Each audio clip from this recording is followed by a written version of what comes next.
শুভ সন্ধ্যা সকলকে। তবে বিজেপি এটা কিন্তু স্বীকার করে সারা ভারতবর্ষের মধ্যে যারা দুর্নীতিতে অভিযুক্ত তাদেরকে এনে ওয়াশিং মেশিনে ওয়াশ করে বিজেপি তাদের প্রশাসনিক প্রধান পদে বসায়। এটা একদম সারা দেশ জুড়ে এটা মানে সবাই মেনে নিয়েছে। মানে আপনি বলছেন টুলু মণ্ডল এরপরে বিজেপিতে চলে যাবে? না, সেটা আমি বলছি না। বিজেপি যাকে চোর বলে তাকেই তো মুখ্যমন্ত্রী করেন না, সেটা তো আমি বলিনি, সেটা আমি মনে করিয়ে দিলাম।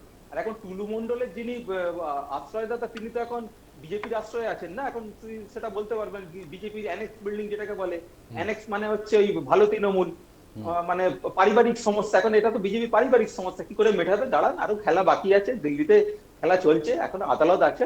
হ্যাঁ, যেটা আমি আলোচনা করেছিলাম, একটু সমবেদনা জানাই অভিজিৎকে, কারণ আগের দিন তিন পুরুষের নাম ভুলিয়ে দিয়ে বলেছিল নিট আন্দোলনকারীদের, এখন তাদেরকে জামিন, ঠেলায় পড়ে বিড়াল গাছে উঠেছে, এখন তাদেরকে জামিন দিয়ে দিত। শুভবুদ্ধি হয়েছে। না না, আপনি একটা ভুল করছেন দেবব্রত। আমি একটু ব্যাখ্যা দিয়ে দিই, ভালো সুপ্রিম লাগলো। কোর্টের অর্ডারটা একটু ব্যাখ্যা দিয়ে দিচ্ছি। তৃণমূল মানেই তো গুন্ডা। সুপ্রিম কোর্ট বলেছে যারা নাবালক 18 বছরের নিচে তাদেরকে মুক্তি দিতে হবে, কিন্তু যাদের বিরুদ্ধে অপরাধ মানে আগের অপরাধ সঙ্গে যুক্ত থাকার নিদর্শন আছে তাদের বিরুদ্ধে কিন্তু অ্যাকশন নেবে পুলিশ।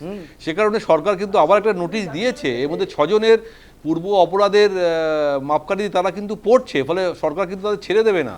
এটা আপনি ভুল করছেন, অর্ডারটা ভালো করে পড়ে নেবেন। হ্যাঁ বলুন। না না না, ঠিক আছে ঠিক আছে।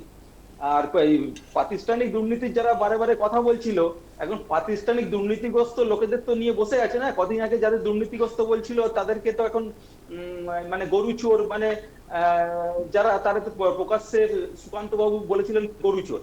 সেই গরু চোর এখন তো বিজেপির সাংসদ হয়েছে। সেই বিষয়ে একটুখানি অভিজিতের কাছে জানতে চাই। এই প্রকাশ সিং বড়াই নামটাও বলে দিলাম।